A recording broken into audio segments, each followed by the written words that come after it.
l'AMF produit également de la pédagogie, des guides, une appli quiz, dont je m'occupe également.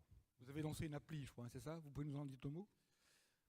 Alors oui, c'est un peu surprenant, ça a surpris beaucoup de monde, mais effectivement, l'AMF propose un jeu destiné aux épargnants pour tester sa culture financière. Donc c'est sous forme d'appli et je pense qu'à l'avenir, on multipliera ce type d'initiative. L'idée étant d'aider les gens à être plus autonomes en matière de placement. Alors on y reviendra, effectivement, la culture financière, c'est un moteur important pour aller en bourse, et souvent on dit que la France est un petit peu en retard parce que le grand public manque peut-être un petit peu de culture financière, et toutes les initiatives qui vont dans ce sens, évidemment, sont bienvenues. Nous avons Bertrand Doronchère, qui est le directeur des relations actionnaires d'Orange. On ne présente pas Orange, mais peut-être qu'on peut vous présenter. Bertrand, vous pouvez vous présenter pour nous parler un petit peu de votre rôle au sein du groupe Orange. Bonjour Roland, merci. Bonjour à toutes et à tous. Effectivement, donc c'est Bertrand Doronchère, cher Roland. Je m'occupe donc des relations avec les actionnaires individuels d'Orange. Actionnaires individuels d'Orange, j'imagine, et j'en ai rencontré ce matin et tout à l'heure, j'imagine qu'il y en a dans cette salle, vous êtes environ 650 000 actionnaires individuels, et vous représentez un chiffre important, vous représentez un tout petit peu moins de 8% du capital. Donc un actionnaire important, un actionnariat important au sein de la structure de l'entreprise. Et parmi mes autres missions, on s'occupe également de l'actionnariat salarié et de l'épargne salariale, sachant que là, les actionnaires salariés, qui sont à peu près 135 140 000 au sein du groupe, représentent 5% du capital. Donc vous voyez, les deux font une participation importante dans l'entreprise. Alors on a parlé de Orange, groupe du CAC 40, et nous avons également ici Sébastien Martin, qui est directeur administratif et financier de Clara Nova, une société de services informatiques, société beaucoup plus petite, une société de croissance. Est-ce que vous pouvez nous dire deux mots sur votre société? Oui, bonsoir à tous. Clara Nova était connue avant sous le nom d'AvantQuest. C'est une réinvention d'AvantQuest qui a été créée il y a plus de 30 ans, cotée en 1996, et qui, depuis 3 ans, subit, on va dire, une réinvention totale de son business model, ce qui a permis de renouer avec la croissance, une croissance à 2 chiffres depuis plusieurs années, un retour progressif vers les bénéfices et surtout des perspectives totalement différentes, puisqu'aujourd'hui, 70% de notre chiffre d'affaires n'existait pas il y a 3 ans, et sur des taux de croissance à 2 chiffres. Donc on est vraiment totalement différent d'il y a quelques années. Et aujourd'hui, non pas service, mais en fait, on fournit des produits à la fois sur Internet, sur le mobile et sur la prochaine révolution qui est l'Internet des objets. Très bien. En tout cas, c'est important d'avoir une société petite et moyenne. Il y a vraiment un appétit de plus en plus important pour ce type de société. Je regardais pas plus tard qu'hier les statistiques d'évolution des PEA. Le nombre de PEA baisse, mais il y en a un qui monte assez fortement. C'est le PEA-PME. Il a eu du mal à démarrer, mais c'est une belle réussite. Alors, on le disait tout à l'heure, placement en action, une opportunité d'investissement. Je crois que c'est vraiment le bon sujet au bon moment. Il y a aujourd'hui beaucoup de changements et plutôt positifs pour la bourse et probablement pour l'évolution de l'actionnariat individuel.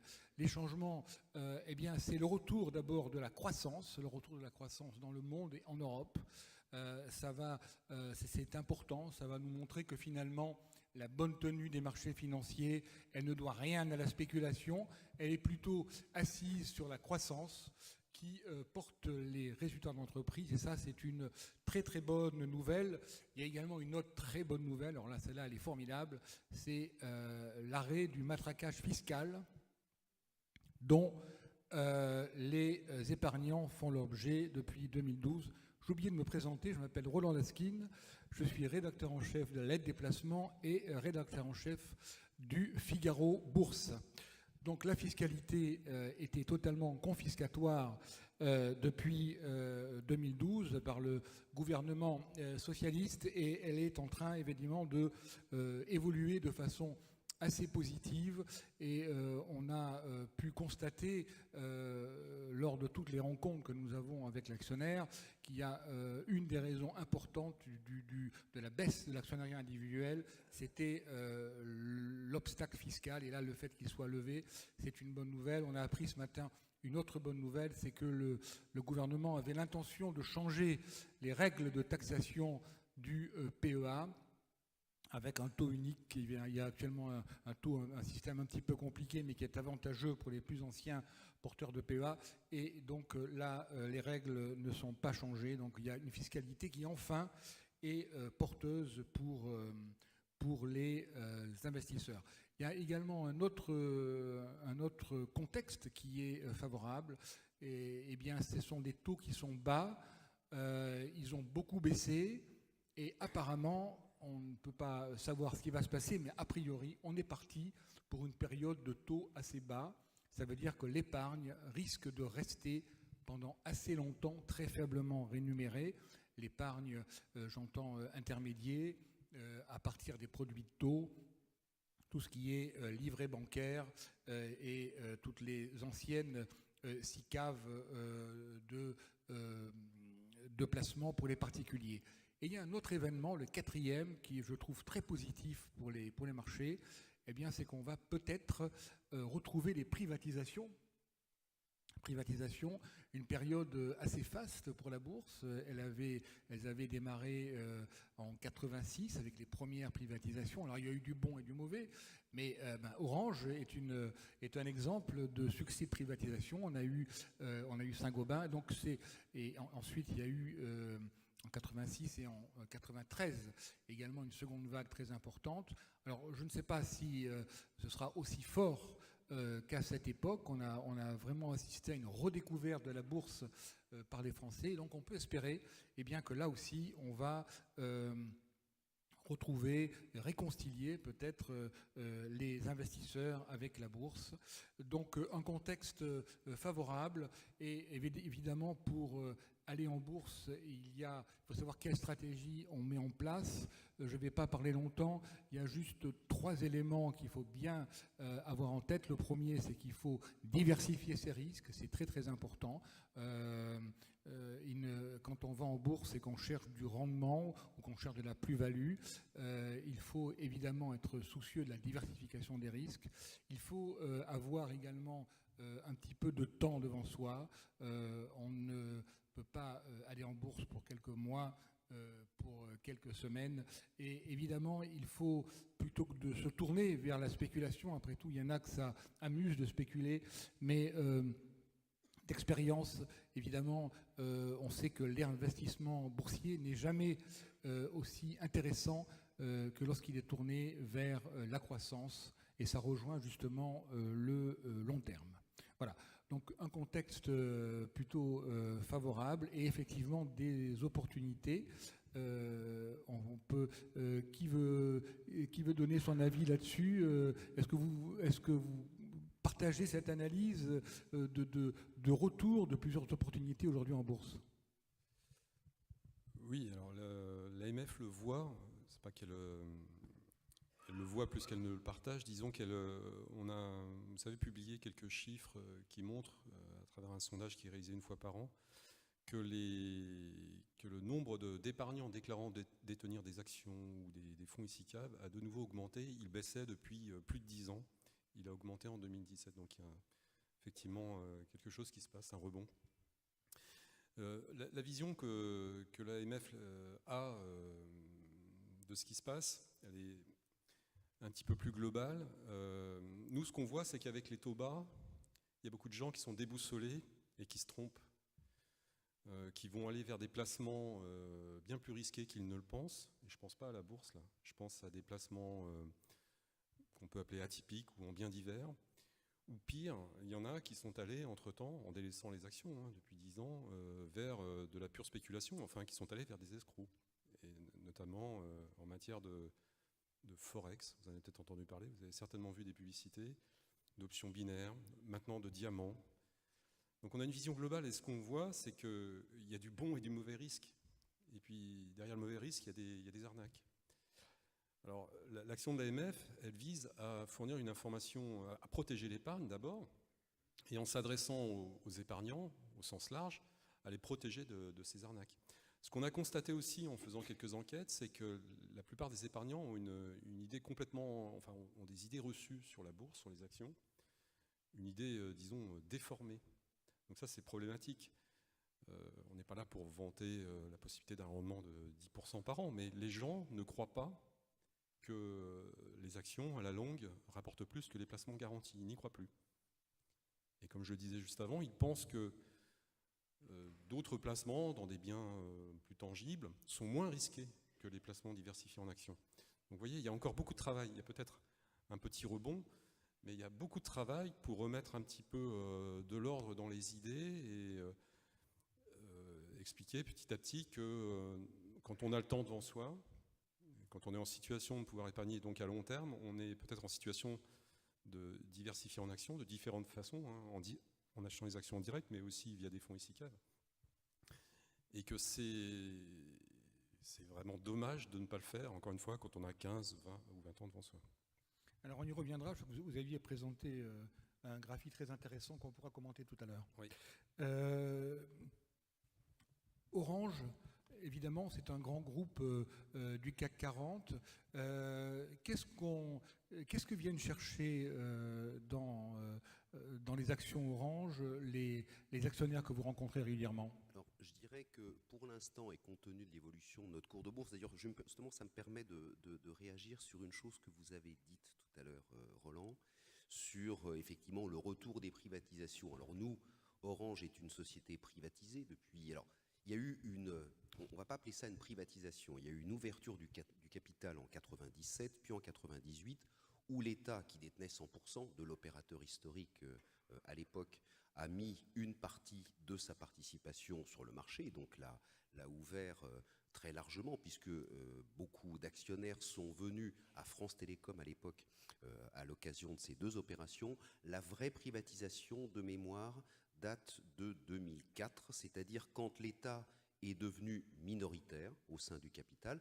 Pour cela, il a fallu changer la loi, puisque de par la loi, l'État se devait de rester majoritaire à notre capital, ce qui a d'ailleurs, et là je répète une intervention que j'ai eue, enfin un dialogue, une discussion que j'ai eue ce matin avec un actionnaire, ce qui explique que vous avez tous malheureusement connu, ça commence à remonter, c'était aux années 99-2000, la fameuse bulle Internet et les acquisitions qu'ont réalisées l'ensemble des opérateurs à travers le monde, ce qui explique que nous, eh bien, nous avons dû faire nos acquisitions en nous endettant et non pas comme a pu le faire par exemple un opérateur 100% privé qui était Vodafone, qui lui a fait ses acquisitions en émettant des actions, en émettant du titre par échange d'actions, donc effectivement en limitant sa dette. Alors cela dit, la dette maintenant, et je vois qu'on est un petit peu sur ma présentation, la dette très clairement chez Orange n'est vraiment plus un problème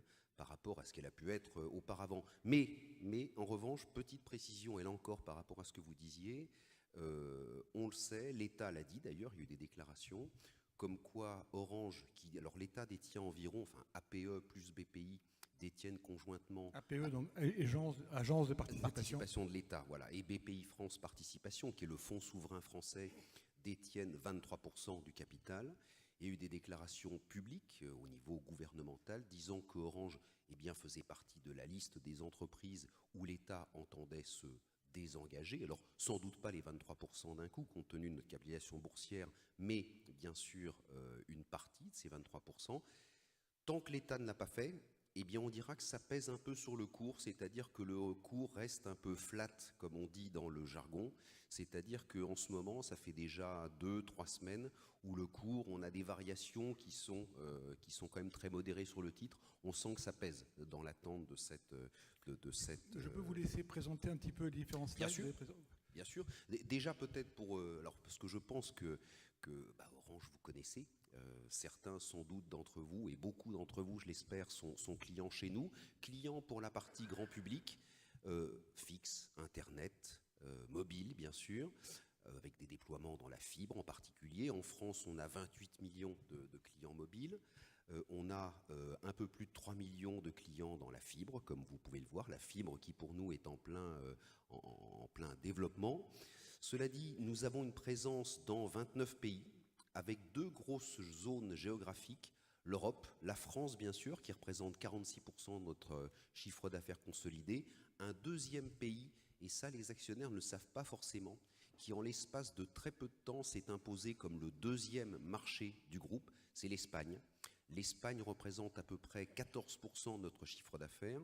Et pour vous donner juste une indication, au premier semestre 2017, donc de cette année, notre chiffre d'affaires en Espagne a cru de 8,7%, on va dire 9%. Donc pour vous dire les taux de croissance que nous enregistrons sur un marché qui est un marché comparable au nôtre, donc sur le marché espagnol. Donc l'Europe et l'Afrique, le Moyen-Orient, où nous sommes présents dans à peu près 20 pays, qui sont des marchés alors très très divers. Nous sommes présents dans un pays comme l'Égypte, comme le Maroc, nous sommes présents au Sénégal aussi, enfin dans plein d'autres pays sur la zone, des marchés en croissance avec d'ailleurs, je veux dire, vous avez, j'imagine, tous entendu parler du lancement d'Orange Bank que nous allons opérer le 2 novembre prochain. Eh bien, l'origine, pour une fois, généralement, l'innovation, elle vient des pays développés et ensuite, elle va vers les pays en développement. Là, c'est l'inverse. En Afrique et au Moyen-Orient, ça fait déjà longtemps qu'on a lancé un service de paiement sur mobile qui s'appelle Orange Money, qui a 32 millions de clients sur la zone. Il faut savoir qu'un pays comme le Mali, par exemple, où nous avons lancé Orange Money il y a pas mal de temps, à peu près un quart du produit intérieur brut transite par le biais de notre service de paiement Orange Money. Donc on va lancer Orange Bank en France, mais on a déjà une antériorité sur certains marchés. Et on a des axes de diversification, bien sûr dans l'Internet des objets. Je lisais il n'y a pas très longtemps, mais vous en parlerez, Monsieur Martin, bien sûr, beaucoup mieux que moi, mais je lisais une étude qui est une étude assez conservatrice, paraît-il, qui prévoit 25 milliards d'objets connectés en 2020. 2020, c'est pas dans 30 ans, c'est demain. Donc c'est pour vous dire le potentiel énorme de croissance de l'Internet des objets, les services financiers sur mobile et les contenus, bien sûr, via la création de notre entité qui s'appelle Orange Content. On a par exemple, et ça vous le connaissez, la télévision d'Orange qui compte à peu près 9 millions de clients. Les chiffres financiers, vous les avez pour vous donner un peu une idée de la surface d'Orange. Je n'y reviens pas, simplement un chiffre d'affaires de 41 milliards d'euros, un EBITDA, donc c'est-à-dire une rentabilité opérationnelle, un excédent brut d'exploitation d'à peu près 13 milliards d'euros, ça fait à peu près 30%, hein. Un résultat net part du groupe d'environ 3 milliards d'euros qui a bien progressé l'année dernière, à peu près de 10%. Ce qui compte pour nous, ce qui est essentiel, c'est de préparer l'avenir. Et la préparation de l'avenir, ça passe bien sûr par des moyens qui sont mobilisés pour investir. C'est pour ça que chez nous, l'investissement représente 16% de notre chiffre d'affaires, avec une priorité claire, parce que c'est votre priorité, bien sûr, c'est le très haut débit. Le très haut débit, c'est quoi? C'est la 4G. À l'heure actuelle, 92% de la population française est couverte par la 4G, de la population française. Et bien sûr, c'est la fibre pour nous, qui pour nous est un enjeu véritablement stratégique, qui pour nous est un élément de différenciation par rapport à nos concurrents et également un élément de fidélisation de nos clients. Donc c'est pour ça qu'on a des programmes ambitieux. Et je terminerai là-dessus, pour vous qui êtes actionnaire, quelque chose d'important, un rendement qui est à peu près de 4,7%, 4,72%, avec un dividende de 65 centimes, avec un acompte de 25 centimes qui vous sera versé au mois de décembre prochain.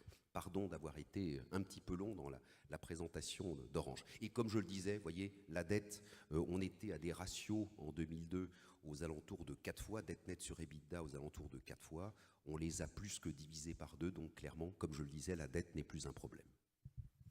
Voilà, donc ça c'était finalement Orange est assez typique d'une société du CAC 40. La moyenne du rendement du CAC 40 c'est de 3,2%, donc vous êtes un petit peu au-dessus. parce que vous êtes une société qui a des cash flows importants et une tradition de rémunération assez élevée de vos actionnaires. Vous êtes à la fois assis sur une base de clientèle très élevée et effectivement vous avez une croissance qui est peut-être moins importante que les grandes sociétés technologiques, mais vous avez effectivement une croissance qui est assise sur la technologie. Ces sociétés du CAC 40, eh bien, la plupart d'entre elles, depuis quelques mois, quelques années, ont un très beau parcours. Encore une fois, ce parcours, 10% de hausse depuis le début de l'année, un petit peu plus de 20% de hausse sur un an, il ne doit rien à la spéculation, il est vraiment dû à l'amélioration des fondamentaux des sociétés. Et donc ça, c'est très important pour un actionnaire. On n'est pas du tout dans des emballements de cours qui finalement reposent sur du vent. Alors voilà Pour quelqu'un qui a connu la bulle Internet et le dégonflement de la bulle Internet, je ne peux qu'abonder dans votre sens. Alors voilà, donc voilà pour les sociétés du CAC 40. Et on va... non, là je me suis trompé, je suis parti dans le mauvais sens. Et on va maintenant plus parler d'une PME, d'une grosse PME, Claranova, qui est justement présente sur les services informatiques. Il faut, dans un portefeuille, être capable de diversifier ses risques et il paraît évident que les valeurs petites et moyennes ont tout à fait leur place. Je vous laisse présenter votre société. Donc, merci.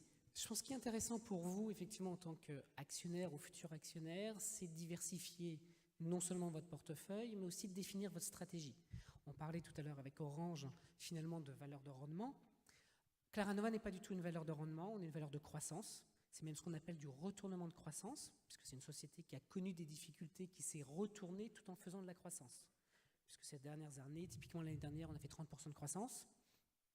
C'est quand même non négligeable sur des marchés vraiment en développement. Et donc, tout dépend, vous, en tant qu'actionnaire, futur actionnaire, potentiel actionnaire, de votre stratégie. Ce que vous cherchez réellement en termes de typologie de société. Là, on se retrouve sur du small caps, pas du large caps. On est sur une notion au niveau Claranova, ce qui est assez intéressant, ça m'a assez amusé, c'est qu'on a regardé la liquidité. Un des enjeux de liquidité pour vous en tant qu'actionnaire, c'est de pouvoir rentrer, sortir facilement, sans que ça impacte le cours. Et de manière amusante, Claranova, globalement, a la même liquidité qu'Orange. Alors on n'est pas du tout sur les mêmes schémas, on n'est pas du tout sur le même marché, on a une très très forte liquidité, on a une particularité, ça peut vous intéresser, nous on a plus de 85% de flottants.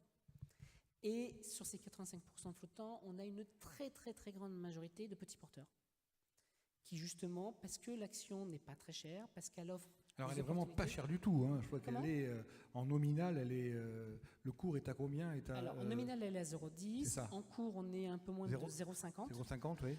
Ce qui est intéressant, c'est qu'en un an on a fait plus de 340% de croissance. C'est un retournement, on peut peut-être raconter ce retournement, notamment les choix de métiers qui ont été faits. Alors en fait, on a fait plusieurs choix. Il y a 3 ans, on avait globalement 28 millions de dettes, on avait des pertes de plus de 10 millions par an, on avait plus de cash, et on avait surtout plus de vision, plus de où est-ce qu'on voulait aller. Changement de management qui a décidé finalement de remettre la société sur une vision claire, 3 métiers, Internet, mobile, Internet des objets, une volonté très très claire de créer de la valeur, sortie des activités non stratégiques, là on est dans le classique, non stratégique, refocalisation, allègement en termes de dette, puisqu'aujourd'hui le groupe Claranova n'a quasiment plus de dette, on a un peu plus d'1 million de dettes, donc c'est quasiment rien, et surtout une tendance vers la profitabilité, vers le retour à l'équilibre. Et ce qui est très important, c'est qu'en fait, on a su créer une société qui est équilibrée, qui va être diversifiée, puisqu'on a plusieurs activités, avec des activités qui vont de marchés à maturité vers des marchés émergents, en passant, donc les marchés émergents, c'est l'Internet des objets, en passant par des marchés en très très forte croissance, comme Planet Art qui est sur le mobile, et qui est pour objectif finalement de pousser un produit assez génial. Si vous prenez toutes vos photos sur votre mobile aujourd'hui, vous ne savez pas quoi en faire, Planet Art vous permet finalement d'imprimer vos photos très facilement, rapidement et pour pas cher, directement à partir de votre téléphone. C'est l'air d'être une idée toute simple. Quand on l'a lancé il y a 3 ans, ça ne représentait aucun chiffre d'affaires. L'année dernière, on a fait quasiment 100 millions d'euros de chiffre d'affaires là-dessus. On arrive à l'équilibre. Ça continue de croître très très vite. Et ça explique aussi finalement l'évolution quelque part de notre cours de bourse. C'est pour ça que je parlais justement de valeur de croissance. C'est que notre objectif est avant tout de faire croître la valeur.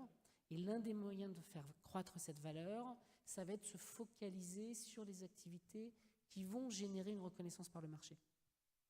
D'où ce retournement, 340% d'évolution positive de l'action en 1 an. Si on prend que depuis le 1er janvier, on est à 200%.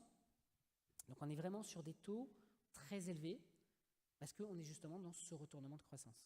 Alors, on peut souhaiter en fait qu'on ait des progressions de cours moins fortes, positives mais moins fortes, parce que là on sera plus dans un trend de progression et 200-300%. On est vraiment dans une logique de retournement. Alors, jusqu'à présent, on était sur un rattrapage. Voilà. On est sur un rattrapage, pourquoi ? Parce que l'action a été très très abîmée, entre guillemets, à un moment. C'est le cas quand on est dans des sociétés où il y a eu un certain nombre de problèmes. Le retournement est reconnu aujourd'hui par le marché. Après, et c'est pour ça que c'est important cette notion de retournement de croissance. C'est-à-dire que ce n'est pas juste de retournement, c'est-à-dire qu'on a créé des perspectives, on a mis en place une stratégie qui nous permet d'aller plus loin. Et d'aller dans la diversification, d'aller dans l'équilibrage et d'aller dans cette notion très claire qui est de dire on ne s'arrête pas juste au retournement, mais on va beaucoup plus loin. C'est ce que j'expliquais tout à l'heure. Aujourd'hui, 70% de notre chiffre d'affaires n'existait pas il y a 3 ans. Donc on est vraiment dans cette progression. Et ça revient un peu à votre point de départ, qui est de dire en tant qu'actionnaire, un des objectifs, je pense, ça c'est un point important, c'est de diversifier. C'est-à-dire qu'il faut, je pense, alterner, effectivement, équilibrer dans son portefeuille à la fois de la croissance, typiquement ce qu'on fait, et on va dire du rendement, qui a un autre profil. En tout cas, le Figaro Bourse et la lettre des placements part régulièrement d'Orange. Je dois dire qu'on a raté la hausse de la société, je dois être très honnête. Et écoutez, on va rattraper ça et on va très rapidement regarder tout ça et regarder un petit peu la vie boursière le regard boursier qu'on va avoir sur cette société en plein retournement.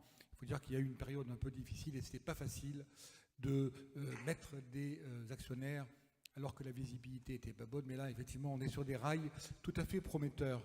Je voudrais revenir vers vous, Monsieur Olivier Yon. Vous nous avez présenté un graphique sur 20 ans qui montre que finalement, contrairement à tout ce qu'on pourrait penser, eh bien, les actions ont des performances beaucoup plus régulières que les autres placements. Alors, je ne sais pas si on peut avoir ce graphique à l'écran, ce serait formidable. Je voudrais juste rebondir sur les 2 présentations précédentes. Ce qui nous paraît extrêmement important, ça a été dit plusieurs fois, c'est le mot diversification. Je ne sais pas si ici il y a une assemblée d'investisseurs avertis et d'actionnaires en direct, mais la plupart des actionnaires ne diversifient pas beaucoup. Ils détiennent en moyenne entre 3 et 5 actions. C'est vraiment trop peu. Parfois des actions du même secteur. Donc c'est accumuler, c'est ajouter du risque à du risque. Donc la notion de diversification, elle est sous-estimée, elle n'est pas si facile à obtenir. Il faut effectivement varier le type de valeur, le type de secteur, ne pas miser sur 1 ou 2 sociétés seulement, c'est ce que je voulais dire. Donc il y a les actionnaires aguerris, ceux qui investissent en toute connaissance de cause, qui savent faire des paris, diviser leurs risques, et puis il y a les autres épargnants. Alors, je ne sais pas si ici il y a cet autre profil d'épargnants qui voudrait bien peut-être revenir vers la bourse en voyant les graphiques. Je disais tout à l'heure que peu de gens pensaient, malheureusement, là je parle du très très grand public, je sais que les lecteurs du particulier de votre lettre sont bien plus avertis que les autres, mais la plupart des particuliers ne croient pas que les actions ont monté, que les placements en actions ont progressé ces 15 ou 20 dernières années. Donc on a effectivement fait un calcul à l'AMF. On a simulé des portefeuilles, alors il est un peu compliqué ce graphique, mais en gros on a simulé des placements sur 20 ans diversifiés, sur plusieurs places boursières, des placements donc diversifiés géographiquement et aussi des placements progressifs.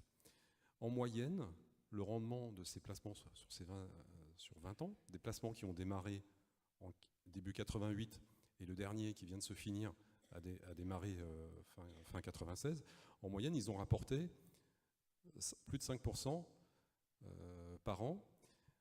Ce chiffre-là ne surprendra peut-être pas ceux qui investissent en action. Ce n'est pas la action. performance historique, c'est la performance qu'a produit chaque placement en fonction de sa date de lancement. Donc vous voyez que chacun de ces 110 placements, on les fait partir mensuellement, de manière échelonnée de mois en mois, ont procuré au moins 2% et parfois jusqu'à 8% par an. Donc ça, ce genre de rendement passé, alors qu'il y a eu d'énormes fluctuations, alors qu'il y a eu cette bulle Internet, une deuxième crise plus récemment, ce type de rendement s'est obtenu quand on sait finalement capter la croissance de la bourse dans son ensemble. Parce que là, c'est très théorique. Ce sont les différents indices qu'on a pris. Dividendes réinvestis, il faut penser aux dividendes. On parlait de dividendes, c'est presque la moitié du rendement d'un placement d'action, les dividendes. Donc voilà, c'est un graphique qu'on essaye de diffuser. À l'EMF, on fera d'autres études sur les rendements passés pour essayer de redresser un petit peu la perception qu'ont les Français, en général, des rendements des actions, avec malheureusement beaucoup d'effets très dommageables, j'en parlais jusqu'avant, puisque beaucoup ont fui la bourse pour aller vers des placements bien plus risqués et parfois des arnaques. Voilà. Juste un autre chiffre. Qui sait que depuis 88, le CAC 40 a rapporté 7% en moyenne par an, déduction faite de l'inflation. Les gens regardent les graphiques passés, ils ont l'impression que le CAC 40 n'a jamais retrouvé son point haut de 2000. Mais si on ajoute les dividendes, les points hauts sont largement dépassés ces dernières années. Oui, souvent, quand on veut comparer, par exemple, la bourse allemande, qui paraît très élevée, le DAX, il faut savoir que le DAX 30, l'indice de référence de la bourse de Francfort, eh bien lui, il est calculé dividende réinvesti. Effectivement, il a une performance formidable. Le CAC 40, lui, il ne tient pas compte des dividendes. C'est quand ça a été créé en 87, 88, c'était mathématiquement très bien vu par des polytechniciens au niveau des pondérations. Donc l'aspect mathématique a été bien vu, mais le côté, la connaissance de la bourse, le réinvestissement du dividende n'a pas été regardé. Il y a l'équivalent du CAC 40 qui est le CAC GR, Growth Return, donc l'expression anglaise du réinvestissement du coupon. Et là, on est évidemment sur cet indice au plus haut. Je crois qu'il y a des micros dans la salle avec des hôtesses. Si vous avez des questions à nous poser, n'hésitez pas à vous manifester parce que je vois que l'heure tourne.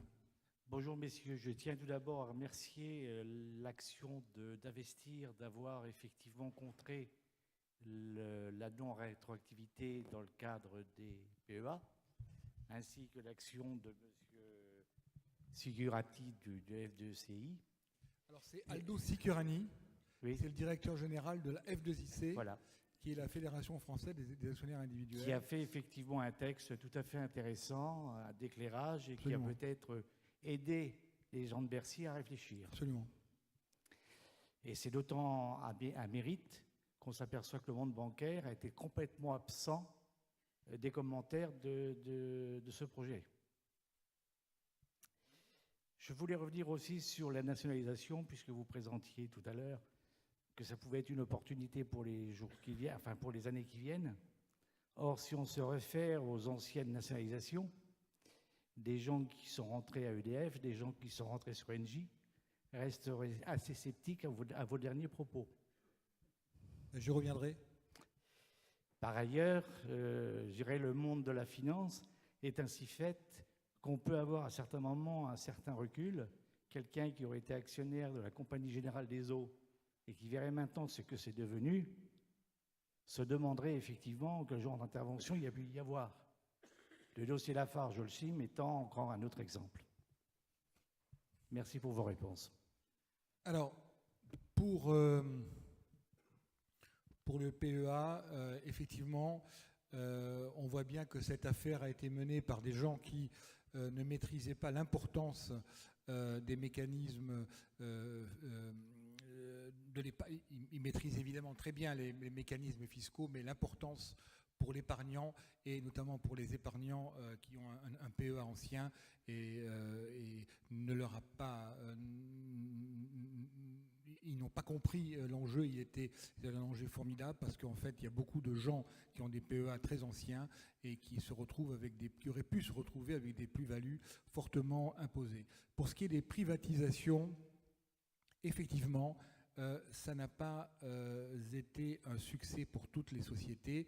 Vous parliez d'EDF et effectivement, ce n'est pas un succès. Ce que je voulais dire dans le retour des privatisations, c'est que après pratiquement 10 années, peut-être plus encore, de baisse de l'intérêt de la bourse auprès des particuliers, on peut espérer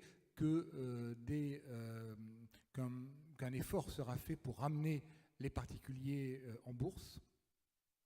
Et évidemment, ensuite, la qualité des sociétés, les journaux financiers, vos intermédiaires financiers, le Figaro Bourse, la lettre des placements, on sera là effectivement pour regarder les dossiers qui sont valables et ceux qui ne le sont pas. Le dernier point, ce n'était pas une question, c'était plutôt votre avis. Quand on voit ce qui est devenu l'ancienne Compagnie Générale d'Électricité, l'ancienne CGE, c'est un petit peu dommage. On peut en parler pendant très longtemps. Si on se concentre sur la question de l'actionnariat, en tout cas, l'actionnaire, lui, n'a pas démérité. S'il y en a un qui a complètement démérité, c'est probablement l'actionnaire étatique et les dirigeants. D'autres questions ? Oui, ici. Donc j'ai bien écouté, on va faire un lien avec le PEA PME, parce que c'est intéressant. Et excusez-moi pour ma voix. Et puis sur la diversification pour les placements. On est d'accord, il faut essayer d'avoir une bonne sagacité. Alors moi je vais me retourner plutôt vers le représentant de l'AMF et vous en tant qu'influenceur, en prenant l'exemple de la PME de croissance IT. Comment vous allez aider les candidats actionnaires pour aller dans ce genre d'investissement en essayant de faire en sorte, sans spéculation, que l'entreprise comme la sienne, qui s'est bien redressée, ne fasse que 1,5 fois son chiffre d'affaires en cotation boursière à peu près, alors que la même entreprise aux États-Unis serait 3 à 4 fois le chiffre d'affaires. C'est aussi ça l'espoir et qui va intervenir pour le fait de donner ou pas de l'argent pour aider cette société et en avoir un retour. Votre question, en fait, c'est un regret. C'est finalement, vous trouvez que... Bon, ce n'est pas un regret du tout. Alors, je vais être très précis. L'AMF, enfin, vous êtes observatoire, mais enfin, vous pouvez être influenceur. Vous émettez des avis, pas que pour les particuliers, au niveau des différents investisseurs, les fonds, etc., ou les analystes. Et c'est eux qui font le marché, ce n'est pas l'actionnaire individuel. Donc, comment vous pouvez participer à faire en sorte que la bonne santé et le bon travail de ce monsieur par rapport à des gens qui ont mal géré la CGE, hein, j'ai participé à toutes les privatisations, d'accord ? Il me reste des oranges aussi. Mais ce que je veux dire, c'est comment vous pouvez aider à améliorer le marché français. On n'est pas en Allemagne, on n'est pas aux États-Unis, mais enfin, on peut être un peu in between. Pour l'AMF, son rôle donc, de protection de l'épargne passe par la transparence, par la qualité de l'information. Donc il y a toute une information financière, comme on dit, qui doit être effectivement correcte, équilibrée. C'est ça le rôle de l'AMF. L'AMF relie à peu près toute l'information pour vérifier que tous les éléments y sont, vérifier encore une fois que cette information est équilibrée, en particulier, met en évidence les risques au regard du potentiel. Qui dit potentiel dit risque. Quand on a des taux très élevés de croissance, c'est que le risque est également très élevé. Donc il y a ce travail-là qui est fait. Il y a également tout un travail comme je le disais, de pédagogie. Je pense qu'il y a Alors, il y a de la pédagogie, de la pure pédagogie, je parlais de diversification. Donc, on essaye de redresser la culture financière des épargnants pour qu'ils puissent aussi s'intéresser à des investissements en bourse. Il y a également quelque chose qui est important, c'est que il y a une défiance vis-à-vis des marchés financiers. Enfin, les crises, vous savez très bien que dans le grand public, la bourse n'a pas une bonne image. Donc l'AMF essaye d'œuvrer pour que finalement, dans l'esprit des gens, dans les esprits, là je parle encore une fois d'un assez grand public, cette image se redresse, que la confiance revienne. La confiance, c'est vraiment très très important. Donc vous voyez, on essaye d'agir sur des leviers plus généraux, d'essayer de faire en sorte que l'information soit loyale, qui est évidemment des pratiques correctes vis-à-vis des actionnaires.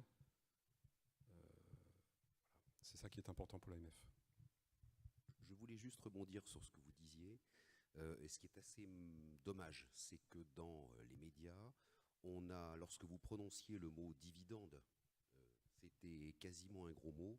Pas au Figaro. Et il y avait une assimilation, enfin plutôt une opposition factice factice à notre sens, bien sûr, entre le mot actionnaire et le mot salarié, et qui disait rémunération de l'actionnaire par le biais du dividende, qui est une rémunération normale. Vous parliez de risque que prend l'actionnaire lorsqu'il investit dans une action.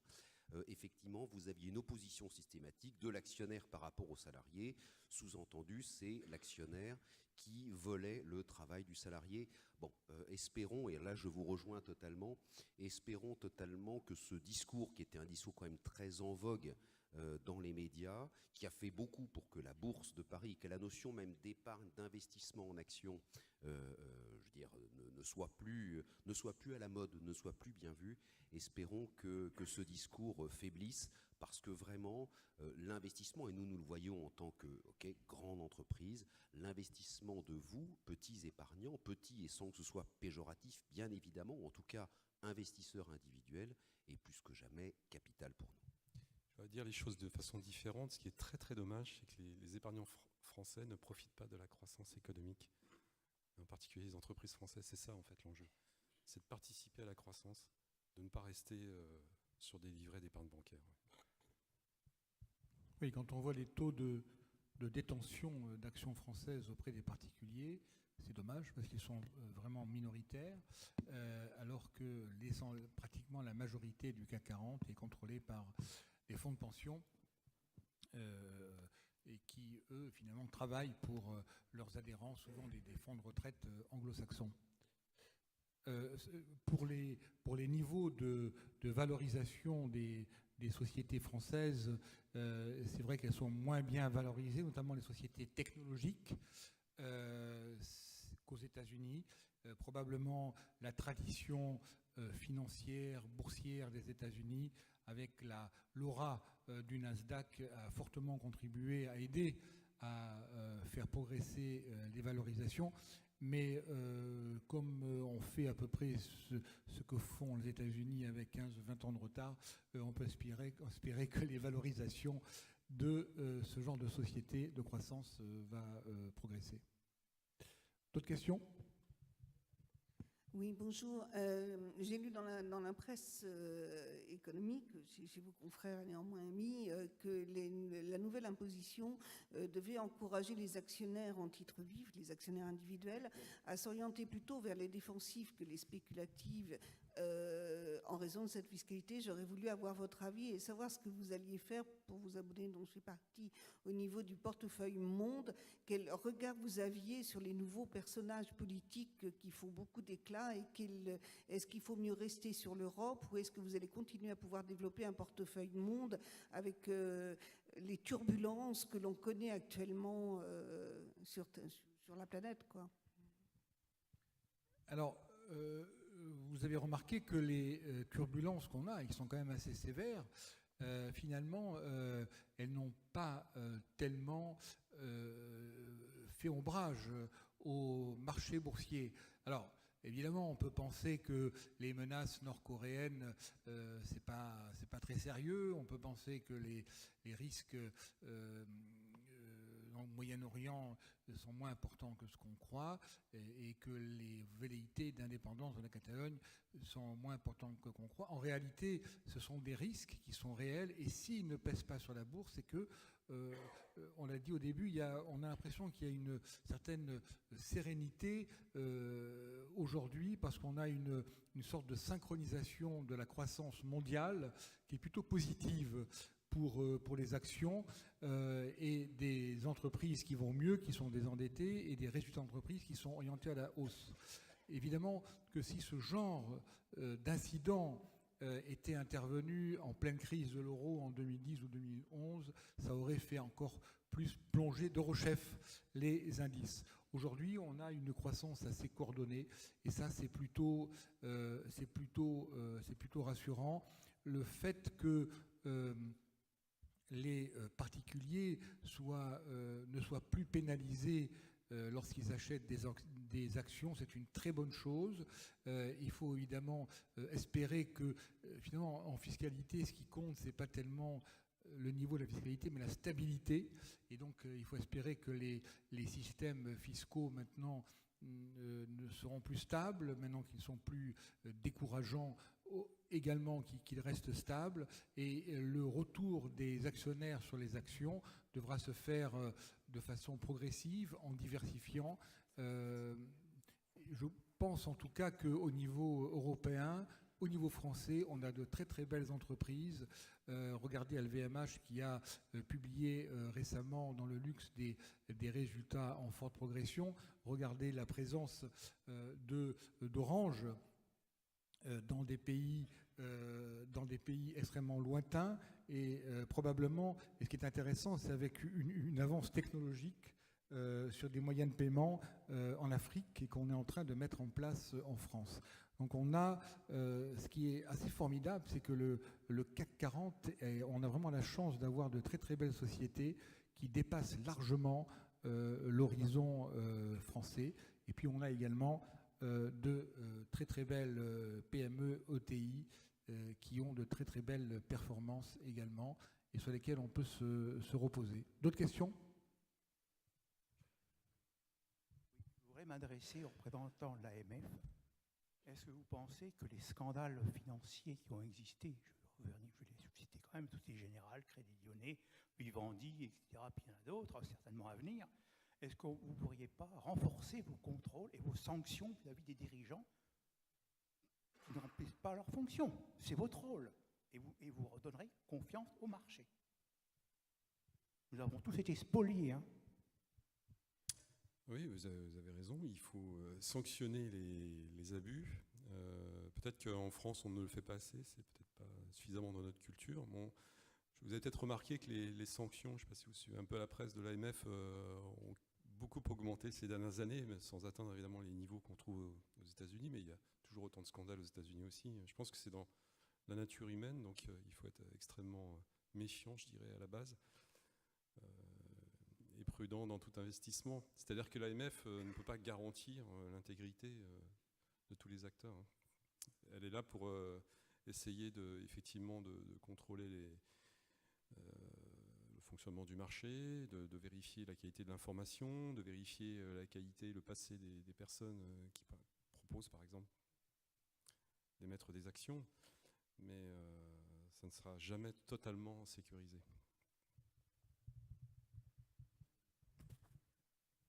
Merci. Deux questions rapides. Une à M. AMF et une à M. Orange.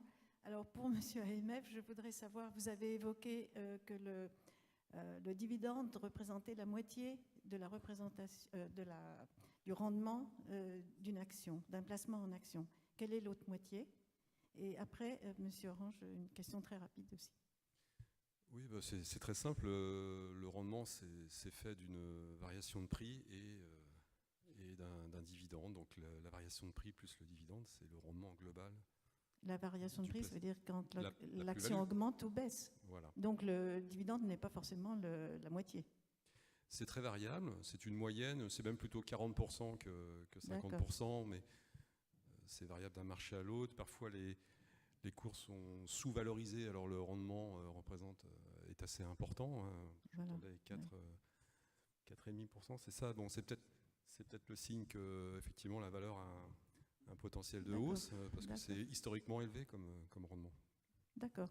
Entendons-nous bien, lorsque monsieur dit que le rendement représente 50% de l'évolution de C'est la théorique. bourse, c'est pas en instantané, c'est le réinvestissement Oui. dans le temps, sur longue période du dividende, qui produit de façon mathématique, hein, c'est les intérêts composés appliqués aux actions, évidemment, ça peut conduire pratiquement à 50% de la valeur. Sinon, Ça c'est peut. pas le rendement instantané qui est de 50%. D'accord, c'est donc beaucoup plus complexe. Alors, Monsieur Orange, c'est pour reprendre votre propos sur le fait que les capitalistes sont traités parfois de voleurs du rendement, du résultat des entreprises. Justement, moi, je m'offusque complètement quand j'écoute la radio, beaucoup de médias radiophoniques. Il y a toujours des économistes ou des experts de gauche ou des politiciens de gauche qui expliquent que vous distribuez, les grandes sociétés du CAC 40, 15% de rendement, alors que là, vous venez de dire, par exemple, 3,5% pour un investissement de 16%. Hein. Alors, comment vous pouvez, avec l'AMF ou d'autres, contrer cette image déplorable de l'investissement en actions, parce qu'on passe pour des voleurs, alors que ce n'est pas du tout le fait. Et on entend ça à longueur de journée, sur les plateaux, télévision, radio. Oui, 15%. Alors, celui de droite, il répond « Ah ben oui, mais c'est parce que comme l'État vous ponctionne beaucoup, plus que les autres pays, donc on donne des rendements supérieurs. » Voilà la réponse qu'on entend. Alors, bien sûr, je ne rentrerai bien pas dans le débat politique, c'est pas ma fonction, c'est pas mon rôle ici. En revanche, pour répondre à votre question, c'est d'abord peut-être démontrer que les actionnaires individuels, c'est vous, c'est nous, c'est-à-dire des gens entre guillemets normaux. Quand je dis normaux, c'est pas du tout péjoratif. Et pour nous, alors là spécifiquement, puisque la question s'adresse à nous, Orange, c'est de bien montrer, par exemple, avec tout ce que l'on fait dans notre programme OTC comme Orange Territoire Connecté, en termes d'aménagement du territoire, que je dirais, la fonction économique d'une entreprise, la fonction économique d'une entreprise telle qu'Orange, et je ne peux me prononcer que pour mon entreprise, n'est pas de détruire de l'emploi, n'est pas d'aller contre les salariés, n'est pas d'aller contre la population dans son ensemble, mais au contraire, par le biais, par exemple, du programme d'aménagement digital du territoire, en accompagnant les entreprises également dans la révolution digitale, avec quelque chose que je n'ai pas cité tout à l'heure, mais tout ce que l'on fait en matière de cybersécurité, avec la création d'Orange Cyberdéfense. Effectivement, tout ça contribue, et tout ça contribue à la croissance du pays. Par exemple, prenons l'exemple, c'était que là aussi, je lisais ça récemment, les dépenses de services de télécommunications dans leur ensemble représentent à peu près 3%, 2,7 exactement, si je me souviens bien, 2,7% des dépenses des ménages français. Donc, on est par nous-mêmes aussi également, et par ce développement digital, des territoires, on est un élément de la croissance du pays. Ce que vous disiez, Roland, effectivement, peut-être que le sentiment est meilleur pour les actions, parce que la croissance, je ne dirais pas qu'on sent, elle est là, elle revient, mais malgré tout, on sent qu'il y a une prédisposition beaucoup plus favorable pour une période de croissance que ce qu'on a pu connaître jusqu'à présent. Eh bien, notre rôle en tant qu'entreprise, que l'on soit grand ou moins grande entreprise, bien sûr, c'est de contribuer au développement économique d'un pays, des territoires. Je prendrai un exemple pour surtout pas être long, et là on s'éloigne de la France. Lorsque l'on est présent dans autant de pays africains qu'Orange, on peut en parler avec une certaine légitimité. Lorsqu'on s'implante dans un pays en Afrique, je prends le cas par exemple du Niger ou du Burkina Faso où on s'est implanté récemment, on a des obligations, on prend des obligations qui pour nous d'ailleurs sont naturelles, de couverture en termes de couverture mobile, de territoire. Et alors là, pour le coup, la concrétisation, en France, on est une économie mature, une économie, bien sûr, une économie développée. Donc la contribution, il faut vraiment l'étudier très finement. Et on la voit, mais il faut l'étudier très finement. Quand vous allez dans un pays comme le Niger ou le Burkina Faso, la contribution, lorsque nous nous implantons et que nous permettons à des villages qui jusque-là n'avaient pas été, ne pouvaient pas communiquer entre eux, lorsque nous leur permettons justement de communiquer en implantant des antennes, des sites mobiles, eh bien là, la contribution, on la voit directement. Donc on a sans doute, On doit sans doute beaucoup plus communiquer, je pense, sur notre contribution à l'économie et ça permettra, je pense, de changer la perception. On prend une dernière question parce que l'heure tourne. Oui, je peux. Oui. Bien, messieurs, bonjour. Oui, monsieur Héon, vous parliez tout à l'heure des épargnants qui, à une certaine époque, ont été très, très méfiants envers la bourse, etc., qu'ils avaient dans la tête que c'était des produits énormément risqués, bon, ce qui est vrai. Il y a aussi un autre aspect dont on n'a pas beaucoup parlé, ce sont déjà l'imposition, bien sûr, et puis les frais que prennent les banques, les droits de garde notamment. Quand vous voyez les droits de garde que prennent les banques, bon, je sais la mienne par exemple, c'est des droits de garde à la ligne. Donc quand vous parliez de ceux qui n'avaient que 2 ou 3 lignes, ok, ceux qui ont 10 ou 15 lignes, ils ont des frais par ligne. Et ils ont en plus des frais au pourcentage par rapport à la valorisation du portefeuille à la date du 31 décembre. Et si jamais ils ont un tout petit portefeuille, la banque, de toute façon, prend un minimum. Donc, on ne se retrouvera jamais avec 2,50 € de frais parce qu'il y a un minimum qui est pris. Je n'ai plus... Bon, alors il y a ça. Il y a quand on revend les titres, il y a le seuil de cession. Je ne l'ai plus en tête. Je ne sais plus quel est le seuil de cession actuellement. Mais si on le dépasse, on est imposé donc, sur les cessions quand on a dépassé le seuil, etc., etc. Donc... plus les dividendes, quand on touche les dividendes, on a encore une imposition là-dessus. Donc on peut comprendre que les gens qui ont été échaudés 1 fois, 2 fois, 3 fois sur la bourse, parce que tous ces frais et toute cette imposition, il faut les amortir. Donc peut-être que ce n'est pas surprenant. Et je crois que c'est vous, monsieur, qui avez parlé à un moment des personnes qui restaient attachées au livret A. Le livret A, bien sûr, c'est pour des toutes petites épargnes, mais quand vous épargnez une toute petite somme pour payer en fin d'année la taxe foncière, la taxe d'habitation, l'assurance, là, vous ne pouvez pas compter sur la bourse parce que vous ne pouvez pas investir en bourse pour une durée de 6 à 8 mois parce que vous ignorez à quelle valorisation sera votre portefeuille au moment où vous avez ces impôts à payer. Juste une précision, c'est vrai que les frais, quand on calcule des rendements, c'est toujours avant frais, avant fiscalité. Vous pouvez grosso modo enlever 30 ou 40% du rendement brut pour voir le rendement net. C'est vrai que les frais existent. Si vous parliez des droits de garde, aujourd'hui, vous pouvez les éviter relativement facilement. Il n'y a plus que les anciennes banques qui pratiquent de la sorte.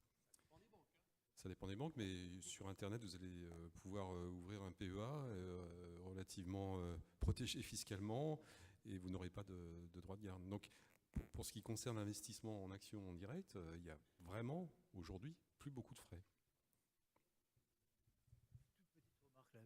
Quelques secondes simplement, qui sont en partie d'ailleurs des réponses à mon voisin. Il existe aussi des sociétés, la plupart de celles du CAC 40, qui vous permettent d'être actionnaire au nominatif, avec des avantages, au nominatif pur ou administré, avec des avantages sur les frais tout à fait énormes. Et je voudrais en 2 secondes faire le lien avec l'atelier précédent qui parlait des dons manuels. Il y a aussi une possibilité que beaucoup de gens ne connaissent peut-être pas, qui consiste à faire un don manuel d'actions et non pas d'argent, ce qui a un énorme avantage si par hasard vos actions ont une énorme plus-value. Parce qu'à ce moment-là, vous ne payez pas d'impôt sur cette plus-value. Voilà, je voulais juste signaler cela. Oui, c'est vrai que ce don en action est très intéressant. Et notamment, il concerne également les petits-enfants. Ça, c'est très intéressant. Et les enfants, évidemment. Eh bien, écoutez, merci à tous. Merci d'être venus aussi nombreux. Merci à nos invités. On me demande de vous rappeler qu'il y a une dernière conférence de 18h à 18h30 sur le thème « Diversifier ses placements financiers, les stratégies gagnantes » dans une salle, probablement celle-là ou une autre. Merci beaucoup et à bientôt. Au revoir.